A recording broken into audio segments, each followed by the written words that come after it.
Episode 2 of the Blue Lock World Cup simulation is finally here. Last time we witnessed pure chaos, stunning upsets, insane goals, and the rise of future legends, from the group stages to the round of 16. But now, it's time to find out which U20 nation will stand at the top of the world. If you haven't watched episode 1 yet, pause this video and go check it out, because the storyline of this episode won't make any sense without it. With that being said, let the quarterfinals begin. The destined day, Japan vs Germany, was here. This match was considered by many fans to be the ultimate showdown between yoichi Isagi and Michael Kaiser. They had been rival teammates for as long as they could remember, but now their rivalry was truly about to unfold, as they are now officially against each other on different teams. The stadium was packed. Fans from all over the world filled the stands, waving flags, cheering and chanting. The lights above cast a brilliant glow on the field, making the pitch look like a grand stage prepared for war. The atmosphere was electric, full of anticipation, nerves, and the weight of national pride. At the center of it all stood Yoichi Isagi. As one of Blue Lock's mascots, expectations surrounded him like a storm. Everyone looked to him as the future of Japanese football, but deep inside, he felt the pressure building up.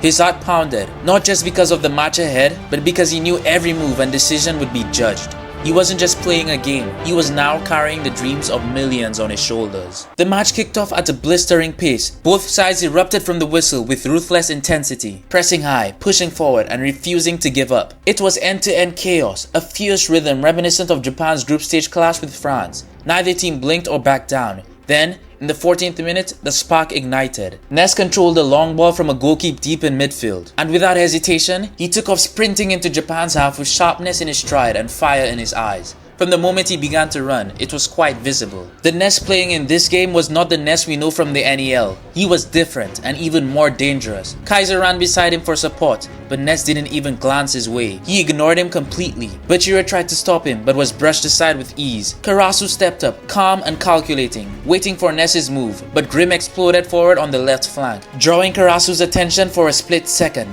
That was all Ness needed as he blew past Karasu on the right. Now, Germany's front line was surging forward like a storm, with Ness, Grim and Kaiser, a three-headed spear aimed at Japan's goal. Drifting wide, Ness found himself face to face with his former teammate Yukimaya, but Yukimaya didn't dive in. He knew better. Instead, he used smart positioning, guiding Ness away from the center, limiting his angle. This bought Japan precious seconds for them to track back. The box became an absolute war zone with defenders and attackers packed in tight, a minefield waiting to explode. Karasu came to support Yukimiya, but it was already too late. Ness had already seen everything through. He struck the ball cleanly, a curling, soaring cross that danced through the air like fate itself. It dropped down toward Grim, who leapt to meet it. IQ met him mid-air in a clash of bodies, but then the ball kept sailing. Both Grim and IQ completely missed. Looking on the edge of chaos, Kaiser emerged, untouched and unnoticed. Ness's pass had found his true destination, and that was Kaiser. Without hesitation, Kaiser unleashed his trademark Kaiser impact, a thunderous kick which flung the ball at the top right corner. The stadium held its breath. Gagamaru couldn't react. No one could,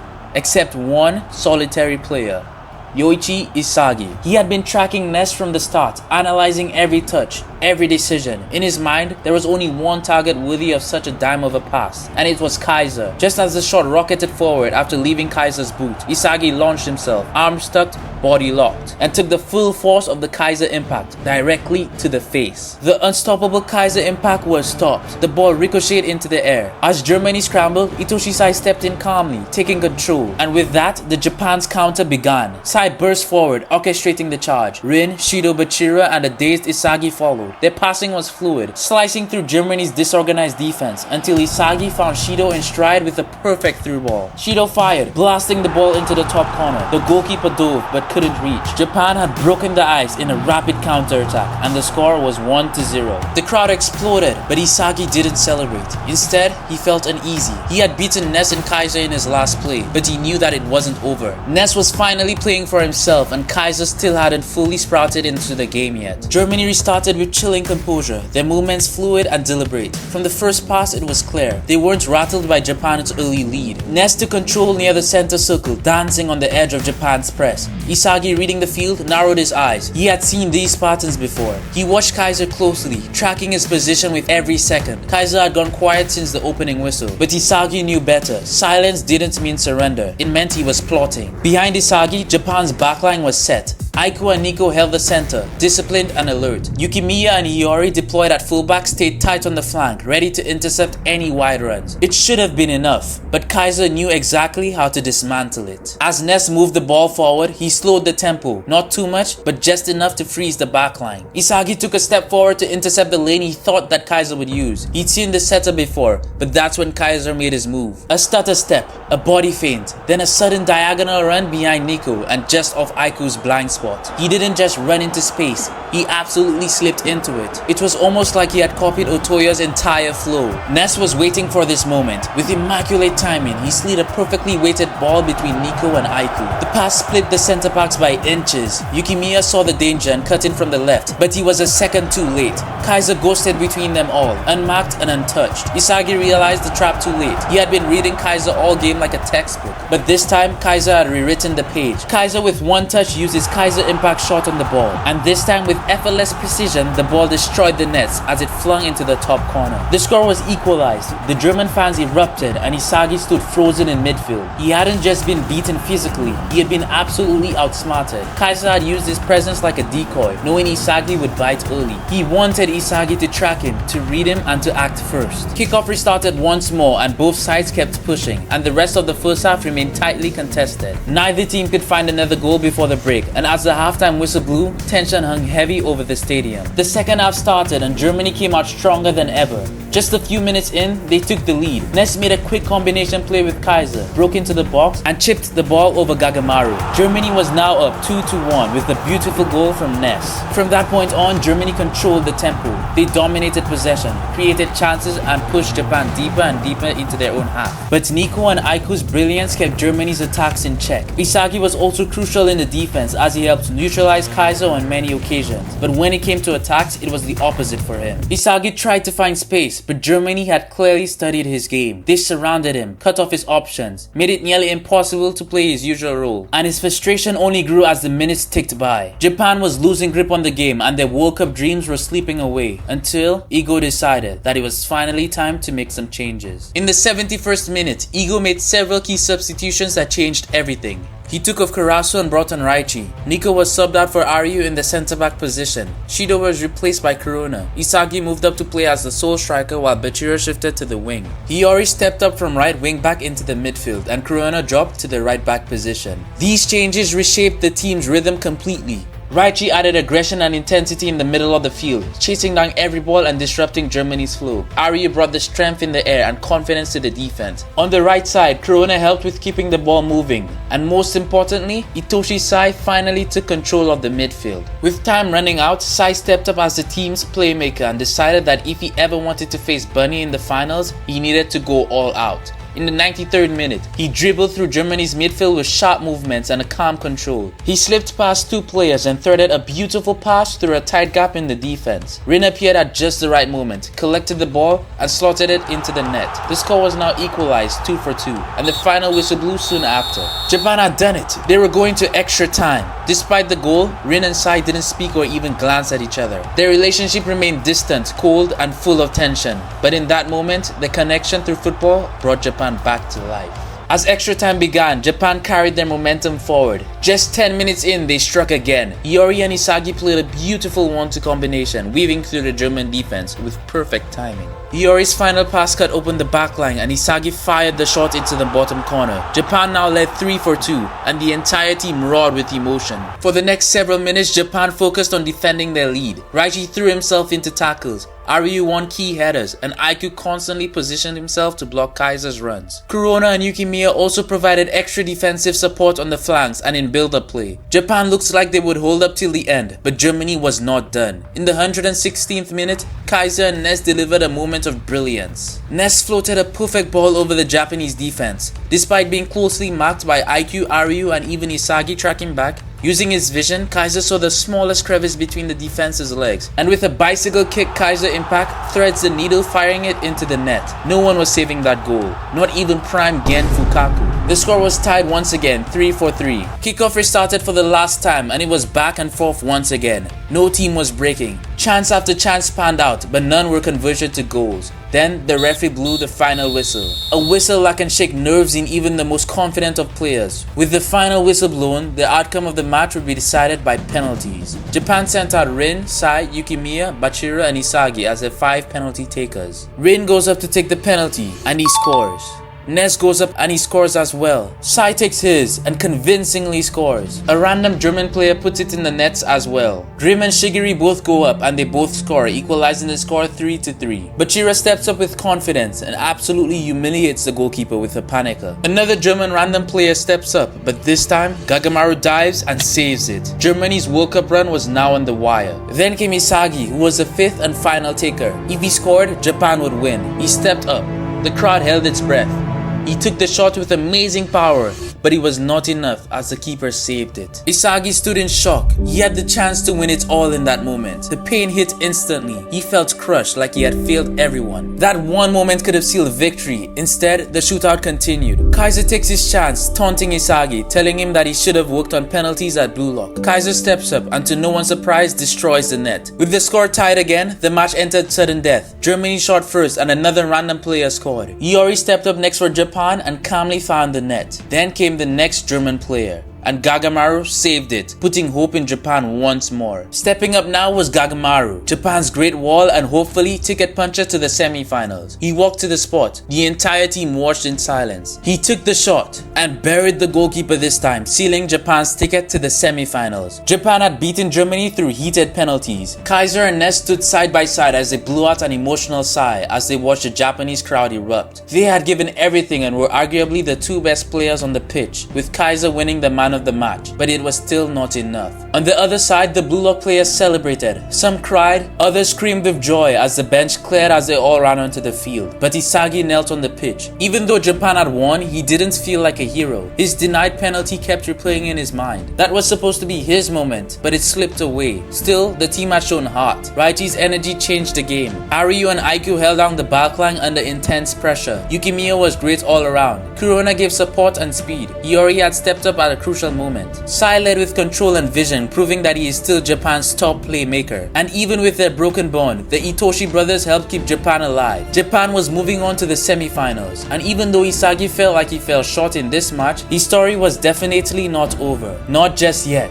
Goals were not a problem in our other quarterfinal games. France vs Belgium was one of the biggest upsets in the making. Jasper De Bruyne showed why he should have been included as a new Gen 11 midfielder, as he completely dominated the midfield in the first half. Belgium were up 1-0 and were destroying France's trio of Loki, Dubois and Charles. Dubois scores to level in the second half, but Belgium keeps on fighting, scoring another goal. It was a ruthless back and forth game between the two teams, and Belgium was holding down the fort. That was until France completely subjugated the tactics around the 70th minute. Loki scored 2 goals in quick succession, bringing France to the semi-finals. On the right side of the bracket, Brazil easily beats Argentina 2-0. Gabriel Silva bags an assist while his twin brother Miguel takes home the Man of the Match award, scoring and assisting in the game. Probably a contender for the most heated game of the tournament so far, we have Spain vs Senegal. Senegal came into this match as underdogs. No one expected them to be a challenge to Spain, but this was completely wrong. Spain opened up with heat, scoring early on in the starting minutes of the game. Senegal seemed like they would struggle, and they did in the first half. Spain's attack was violent and hard to defend against. Every time Bunny had the ball, it was trouble. The first half ended with Spain's domination, which continued shortly in the second half. Out of nowhere, one attack that almost created goal for Senegal changed the entire flow of the game, almost like it motivated them to continue fighting. Senegal began ferociously backing back at Spain, and in the 70th minute, Spain was broken through with Senegal scoring a goal and equalizing. Senegal did not stop there. Spain was vulnerable, and this was the perfect time for Senegal to destroy them. Senegal fired back again in the 87th minute. Samba Mane's portrayal of strength on the ball guides them near to victory with his stunning goal. Victory was now in the palms of Senegal hands, but not just yet though. With 5 minutes left in the game, for a moment it seemed like Senegal had taken their foot off the pedal. The defense was a little sloppier.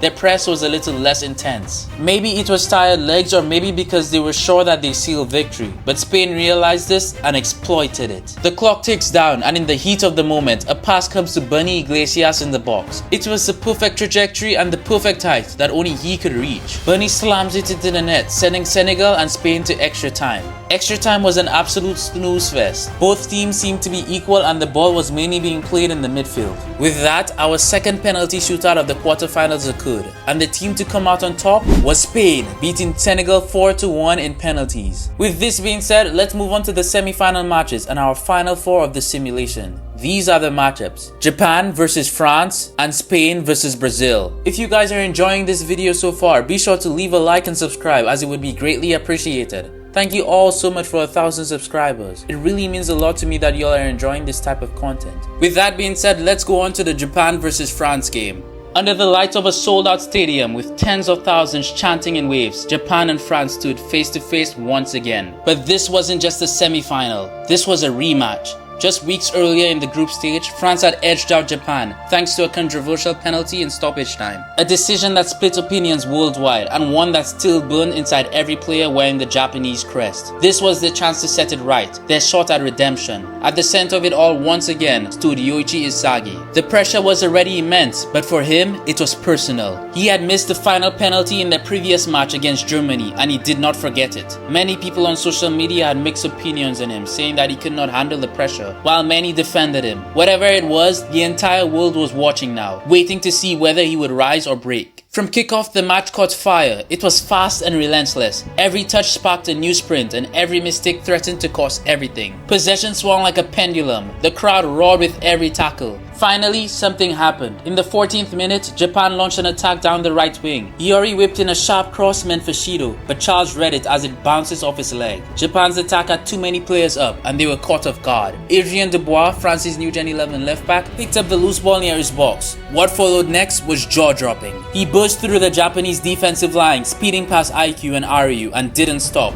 With Gagamaru charging out, Dubois slotted the ball calmly into the bottom corner. Just like that, the score was now 1-0 in favor of France. The French fans exploded in celebration, but Japan didn't flinch. Minutes before halftime, Japan found their rhythm. Saitoshi took control in midfield, cutting through France's press with ease. With a subtle disguise pass, he slid the ball through to Isagi. In that moment, time slowed. Isagi, eyes steady, heart pounding, but still composed, lined up the shot with his trusty direct shot, pure and clean. The ball raced past the keeper's desperate dive and kissed the back of the net. The score was equalized 1-1. Isagi stood tall, focused and quiet. The weight of his missed penalty lifted, just slightly, but still not fully. However, France was not finished. Charles, calm and calculating, spun away from Bachira and sent a perfect ball to Loki, who made his move at the edge of the box. With a smooth touch and clinical volley, he gave France the lead again. Halftime arrived and the tension was thick. Japan came out sharper, faster and more precise. In the 67th minute, Sai did it again. He took control and pulled defenders toward him like a magnet, then sliced the pass behind the backline. Isagi ran onto it, calm and calculated, and fired the ball low past the goalkeeper. The score was equalized again.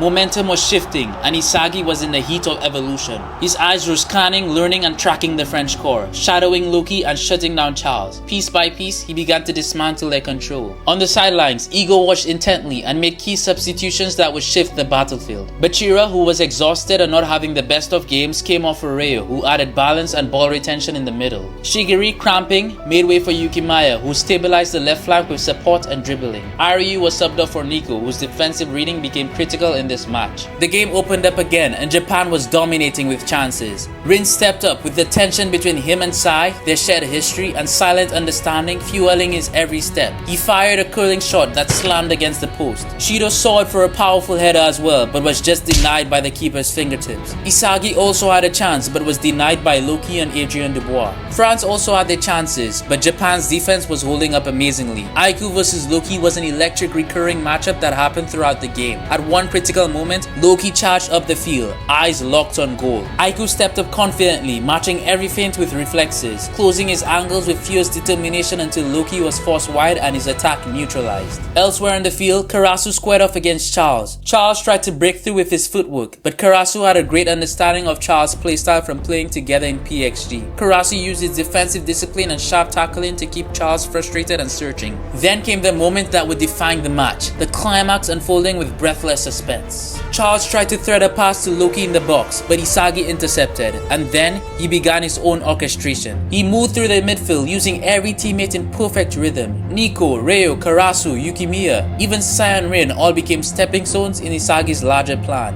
It was almost like he had copied Rin's puppeteer playstyle from the second selection. As he neared the edge of the box, Loki, Charles and Dubois swarmed him, but Isagi stayed calm. He faked a pass to Rin, drawing Dubois wide. then faked left, freezing Charles for a moment. With the chaos of Japan's attackers pulling everyone towards the goal, the lane opened. Loki lunged, but Isagi was already a step ahead. With a two-gun direct volley, Isagi faked Loki, sending a lethal, unsavable rocket at the net. Goal for Japan, and even more, a hat-trick for Isagi in the semi-finals of the U20 World Cup. The score was now 3-2 in favor of Japan. The stadium erupted. The Japanese fans, silenced just moments ago, were now thunderous. A scream tore from Isagi's lungs, raw and victorious, as he dashed towards his teammate. The weight of every sacrifice and failure he endured was now replaced by glory, by fire, and by purpose. He had completely destroyed France. Just seconds after Isagi's breathtaking hat-trick, the stadium was still trembling with noise. The crowd was on its feet, echoing with chants of Japan, but the game wasn't over. There were still 3 minutes left, and France wasn't giving up. From the restart, France pressed immediately. Charles drifted deeper, receiving the ball and drawing pressure. With a smooth flick, he passed it to Loki, who dropped between the lines like a shadow. Loki took a sharp first touch and turned at the edge of the box. He didn't hesitate as he unleashed a thunderous strike, fast, accurate, and deadly. But Gagamaru somehow reacted in time. He dove full stretch, fingers brushing the ball, and pushed it out. However, the ball didn't roll out. It bounced awkwardly just inside the box, hanging for a moment in no man's land. Then, out of nowhere, Charles teleported. No run-up or wind-up, just pure instinct. He struck the rebound for the first time on the volley, netting the top corner. The score was equalized once more, 3-3. The stadium gasped. Even the French fans were stunned.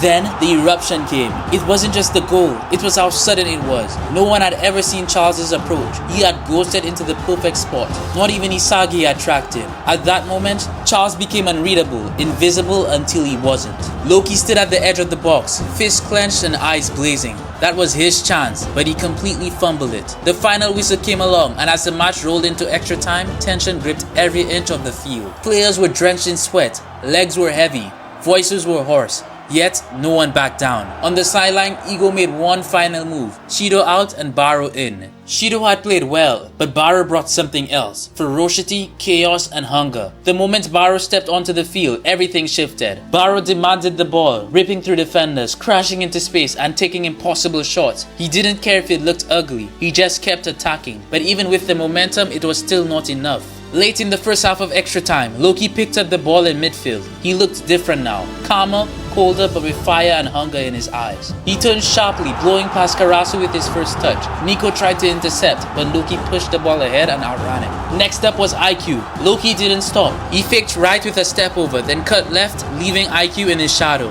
In just 6 seconds, he had torn through Japan's structure. And then, he finally struck. The ball curled with violent precision past Gagamaru. France were now leading 4-3. The silence from the Japanese crowd was deafening. It was a goal born not of team effort, but pure solo will. Loki's fury had become fuel, and Japan knew that they were running out of time. The final 15 minutes were a war. Japan threw everything forward. You knew it was pure hunger when Baro dropped deep to start plays and actually started passing the ball. Breo danced through pressure and fired a curling shot from distance, but it hit the crossbar and bounced out. Rin found space on the right and volleyed a chipped ball from Sai, but it was just inches wide. Iori floated in a perfect delivery that Baro barely missed with his header. Sai, desperate, fired a long-range strike through traffic, but was deflected at the last second by Dubois. Chance after chance, wave after wave, but France refused to crack. The defense collapsed around the box like a fortress. Every clearance was met with screams from the French bench. Every block was roared out like a goal. And finally,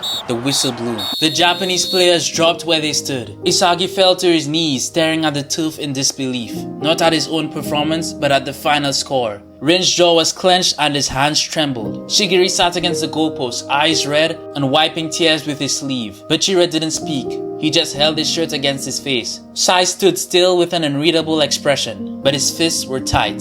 He had wanted to face Bunny in the semi-final, and that door may have been closed. Ego didn't move. He just stared at the scoreboard. Henri beside him wiped her tears in disbelief. Japan had given everything and still came up short. But the crowd, both French and Japanese, stood and applauded. It wasn't just respect, it was absolute awe of what just happened. They had witnessed a match for the ages. A hat-trick, solo goals, heated matchups all around the field. Everything you could ask for in a perfect match. And then, Loki walked up to Isagi. He looked him in the eye, not with pity, but with something far heavier. "You were the better striker tonight," Loki said, and that was all. No smile, no handshake, just recognition. Isagi didn't respond at first. He just stood there, frozen in the aftermath, breath shallow, limbs heavy. The words echoed in his head, but they didn't feel like victory. Not when the scoreboard read 4-3, not when the dream had just slipped through his fingers. He covered his face with both hands and the tears began to fall. It all came rushing out. The missed penalty, the pressure, the weight of carrying Japan's hopes. He had scored a hat-trick, outplayed one of the best strikers in the world multiple times, and still lost. In that moment, for the first time since Blue Lock began, Isagi broke. The Japanese fans continued to cheer on, not to celebrate a win, but to honor the fight. Because even in heartbreak and even through pain, Isagi had become the kind of striker who moved people, not just with goals, but with heart. From that day on, he was not only the future of Japan, but the future of football. France eliminates Japan 4-3 and are the first finalists of the simulation. While Japan and France were battling it out, across the country another war was unfolding. A match that would decide the other half of the final. A match where the pressure never dipped. That was Spain versus Brazil. In the 6th minute, Brazil opened the floodgates. Gabriel Silva, explosive and techy as ever, received the quick diagonal from midfield, danced past 2 defenders and lashed it into the bottom corner. Gabriel Silva breaks the ice of the game, making the score 1-0. Spain answered back with class. Bunny Iglesias, slippery and sharp, ghosted behind Brazil's backline and finished a looping ball over the top with deadly calm, equalizing the score. The momentum of the game was set in place. 2 out-of-this-world prodigies were going up against each other. This match was not only about the 2 of these guys though. In the 23rd minute, Miguel Silva, who was stationed deep in midfield, saw a pocket open. His pass was weighted perfectly, cutting through Spain's shape. Gabriel took 1 touch to control and another to bury it. The score was now 2-1 to Brazil. From there, the twins' exceptional chemistry took over. Gabriel's movement stretched Spain wide, while Miguel reset tempo and absorbed pressure. Before halftime, Brazil struck again. A break down the right side pulled Spain apart. A low cross fell to a trailing midfielder who smashed it in at the edge of the box. Spain responded with fury. In the 63rd minute, one of Spain's players curled in a stunner from outside the box, making the score 3-2. Late in the second half, Gabriel cut inside, forced a save and a rebound put it in the nets. Spain clawed one back in the 88th minute. Bunny pressured the defense into a mistake that led to a tap-in. The score was 4-3 and the final whistle blew, and Spain could not find the equalizer. In the end, Brazil advances and Spain falls. Back in the Japan dressing room after the 4-3 loss to France, there were no words, just silence. Then came the update from Ego. Brazil beat Spain in the semi-final. The final was set, France versus Brazil, but in Japan's camp, a different fire ignited. This meant one thing: Japan versus Spain, the match for 3rd place. And across the bench, one man finally looked up, Itoshi Sai. The man who had once dreamed of becoming the world's best striker. The man whose dream Bunny Iglesias shattered. That match years ago when Bunny dismantled him and made him question everything still lived deep in his memory. He had walked away from the pressure and became a midfielder, but now he had one more chance, not for the trophy or for headlines, but to face the ghost that destroyed him. Days later, the match had kicked off, Japan versus Spain. There was no gold, confetti or world title, but for Japan, this was still a war worth fighting. For Itoshi Sai, it was personal.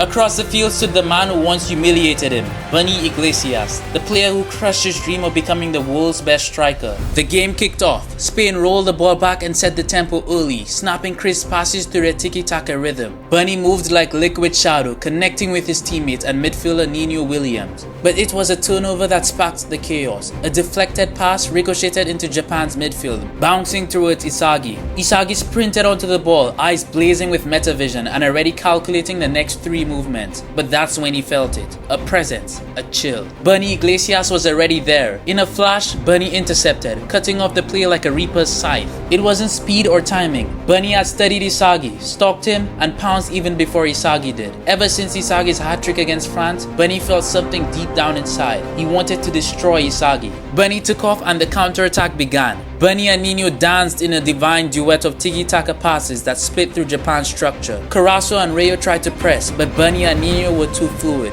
Then came the collision everyone had been waiting for. Itoshi Sai versus Bunny Iglesias. Sai had stepped into Bunny's path with pure anger in his eyes. Bunny didn't flinch. He toyed with Sai, flicking the ball between his legs, dribbling past with a feint step and spinning away. Sai froze while Bunny's voice lingered as he passed, saying, "Are you still trying? That's cute." The crowd gasped. Bunny passed to one of the Spanish wingers and made a run to the box. The Spanish winger sent it back to Bunny with a wicked curve that only he can reach, or at least he thought so. Ryu launched into the air at the edge of the box, meeting Bunny in the sky. For a moment, Ryu seemed like he would win the aerial duel, but Bunny in midair held him off and headed the ball back across the box. Nino Williams charged in with one touch and scored for Spain. The stadium exploded, and from that moment, Bunny Iglesias ruled the first half. As for the matchup between Sai and Bunny, it was basically non-existent at this point. He wasn't just beating Sai, he was ignoring him. Every pass and every duel, Bunny barely acknowledged Sai's presence. His only focus was Isagi, the boy who scored a hat-trick against France, the boy who he wanted to crush. Every time Sai tried to press him, Bunny turned him inside out with simple movements. Rin watched from across the pitch, jaws clenched. This wasn't the brother he had idolized. This wasn't the genius who went to Spain. This was a defeated man.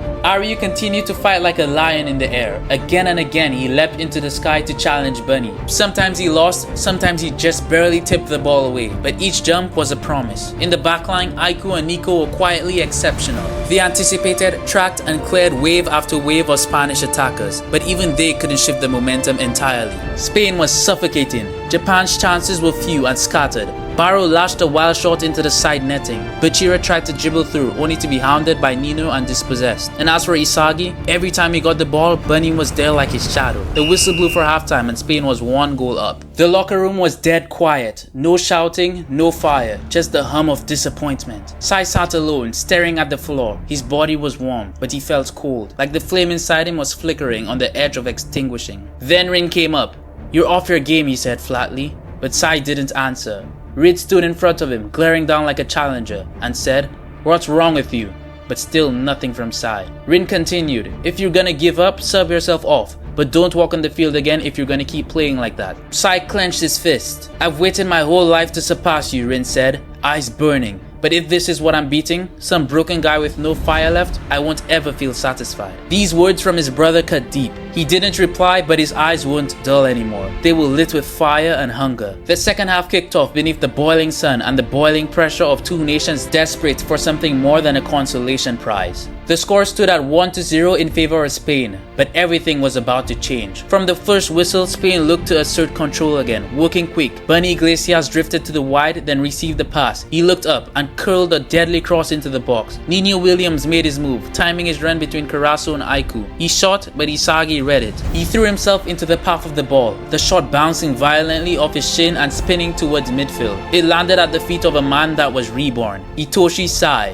For a moment, the field went quiet in his mind. To him, there were no fans and no pressure, just space. He took the ball and sprinted, not the calculated, precise movements he was known for, but with rage and rhythm. One by one, he danced through Spain's midfield, with dragbacks, roulettes, slicing cuts. Then he saw him, Bunny Iglesias. They met in the middle. Two geniuses, two pasts and two futures. Sai stepped forward, and for the first time, Bunny didn't read it. Sai shifted left, then vanished right. His movement too elegant, too fluid. Bunny's center of gravity tipped, and just like that, Sai was past him. He whipped across into the box, and like a blade, Rin surged forward. He rose between defenders and smashed the volley into the net. The score was equalized 1-1. Rin didn't smile or celebrate. His eyes were filled with fury. It was an unknown anger that he wasn't familiar with. Spain reset, but something was building inside Bunny. He was no longer smiling. He was starving. He got the ball from Nino deep in midfield, and then he went solo. First, he spun off Rayo's press with a body feint that sent the Blue Lock midfielder stumbling. Carasso lunged, and Bunny chopped the ball between his legs. Aiku tried to intercept, but Bunny flicked the ball past and nutmegged him in the same breath. Nico stepped in, but Bunny turned his back to him, used his body like a wall, and rolled off into space like gravity itself bent to his will. The stadium was in shock. The bench was on its feet. Even Isagi froze. Bunny charged forward and fired from outside the box. Gagamaru dived full stretch, but he was too fast and precise. Goal and 2-1 to Spain. The Spanish bench erupted. The crowd was breathless. The Japan team stood stunned. That wasn't just a goal, it was a statement. But fire only fuels fire. Rin clenched his fists and Sai's breath quickened. Even Isagi, who was not having the best of games, felt his heart pounding again. Minutes later, Carasso and Rayo linked up beautifully. Carasso backheeled into space. Rayo charged and crossed the ball to Barrow in the box. Barrow fired, but Nino blocked it with a sliding tackle at the last second. Spain launched another attack. Bunny and Nino were slicing forward again, but this time, Sai and Rin were waiting for them. Sai lunged and Rin followed. A 2v2 clash erupted. Nino versus Rin and Bunny versus Sai. Spins, cuts, slashes, and then Isagi appeared like a ghost, reading the duel, calculating the passing lane. He intercepted the ball from Bunny in a heartbeat and burst forward. He passed to Bachira, who was waiting near the flank. Bachira dribbled two defenders, then chipped a return ball into space. Isagi struck, destroying the net.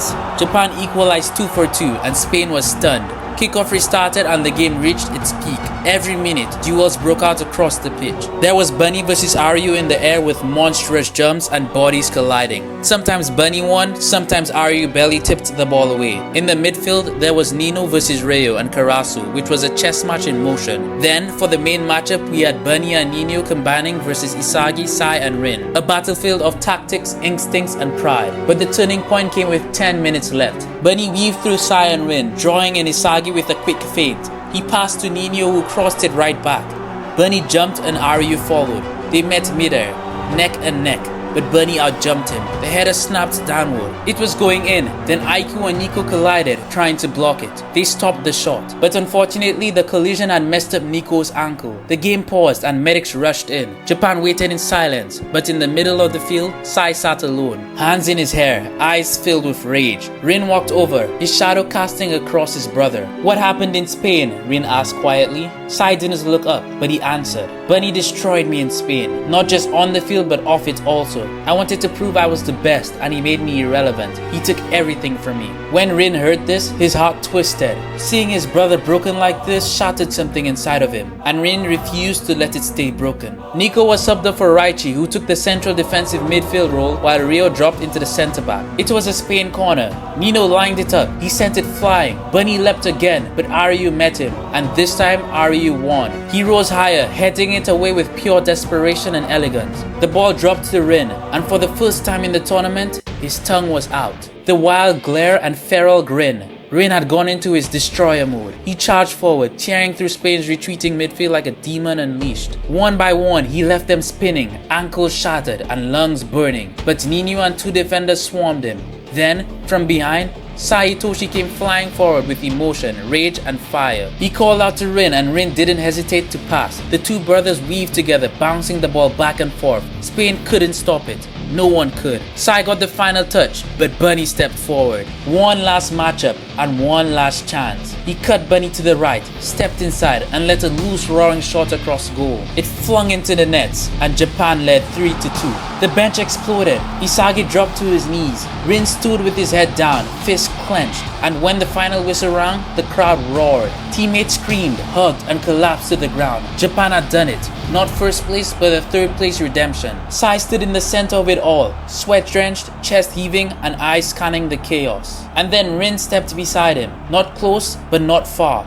They didn't say a word, but just stood there, side by side, amid the noise, chairs, shaking of cameras, and waving of flags. They were not hugging, and their relationship was definitely not fixed, but they weren't walking away from each other anymore. They were walking forward, together as teammates. 2 days later, and the world held its breath. The U20 World Cup final was here. France versus Brazil. Two giants, two football philosophies, and one last war. Somewhere in the stands of the Blue Lock Stadium, the Blue Lock boys watched it all unfold. Their faces lit only by the glow of the stadium lights. No one spoke. All they could do was watch. The stadium was packed to the brim. Over 80,000 fans in attendance. Banners waving, flags flying, cameras flashing like lightning. From Sao Paulo to Paris, from Tokyo to Madrid, millions and even billions were watching. On that perfect pitch, beneath a sky of floodlights, two teams went to war. France struck first and early on, and it was none other than Loki. In the 12th minute, Charles chipped a ball into the left space. Loki caught it mid-stride, beat the keeper near the post, and turned to the crowd with screams. France had one hand on the World Cup title, leading 1-0. Brazil answered back with flame.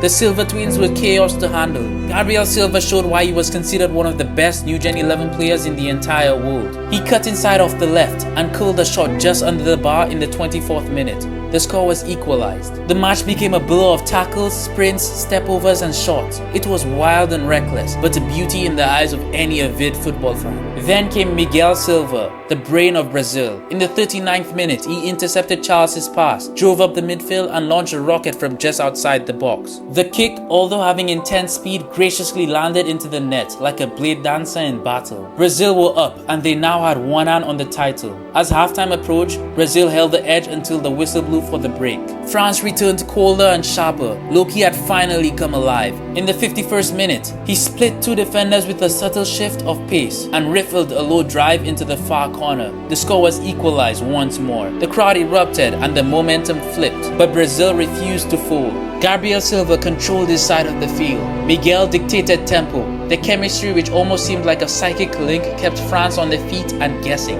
The game was equal and it was impossible to predict who would come out on top. But out of nowhere, in the 76th minute, Loki dragged the entire Brazilian backline left and Charles slid into the empty space like a phantom. France were leading again, 3-2. The last 15 minutes were an absolute war. Loki made runs but couldn't convert. Charles created chances but none went through. And Adrien Dubois did all of the above, but still no goals. Brazil threw everything forward also. Gabriel hit the post. Miguel chipped the keeper but missed wide. Even the goalkeeper came up for a corner. But France, gritty, clinical, relentless, held the line. And when the final whistle blew, France were champions. As the Blue Lock boys looked at the newly crowned champions in the stands of the stadium, they started to wonder what could have been if they had just beaten France. This could have been them lifting the World Cup. With this, the final rankings of the U20 World Cup are France, who are the champions, Brazil in second place, and Japan taking third place. This comes to the end of the simulation. I really hope you all enjoyed it. This video took tens of hours of script writing and editing, so if you enjoyed it, make sure to like and subscribe for more like this. Let me know how far your country made it in the comments. With that, I'll see you all in the next one.